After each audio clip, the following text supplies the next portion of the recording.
మేము దుబాయ్ ప్రాంతానికి కాన్ఫరెన్స్ నిమిత్తం వచ్చి ఉన్నాం. కాన్ఫరెన్స్ ముగించుకొని శనివారం నాడు తిరిగి మేము 28న షార్జా ఎయిర్పోర్ట్కి ఆఫ్టర్నూన్ వెళ్ళినప్పుడు ఫ్లైట్స్ అన్ని క్యాన్సిల్ అని సడన్ గా చెప్పారు వార్ అని.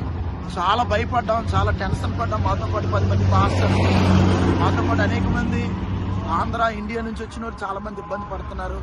ఇక్కడ ఉండడానికి భయంగా ఉంది. ఫుడ్ విషయం అయితేమి, అకౌంట్ విషయం అయితేమి, అన్ని లివింగ్ కాస్ట్ ఎక్కువ. మా దగ్గర అయితే అన్ని విషయాల్లో కూడా చాలా ఇబ్బందిగా ఉంది. మాకు తెలిసిన పాస్టర్ గారు మనోహర్ పాల్ గారు, ఆయన మమ్మల్ని వేరే చిన్న గారికి ఒప్పచెప్పారు. ఆయన మమ్మల్ని రిసీవ్ చేసుకుని ఆయన రూమ్ లో ఉంచుకున్నారు. ఇక్కడైతే చాలా భయంకరమైన పరిస్థితులు, చాలా ఆందోళనతో ఉన్నాం. మరి ఖచ్చితంగా ఇండియన్ గవర్నమెంట్, ఆంధ్రప్రదేశ్ ప్రభుత్వం ఈ తెలుగు వారందరినీ, ఇండియన్స్ ని మరి ఇండియా త్వరగా విమానాలు ప్రారంభించి తీసుకుని వెళ్లాలని ఈ సందర్భంగా తెలియజేస్తున్నాం.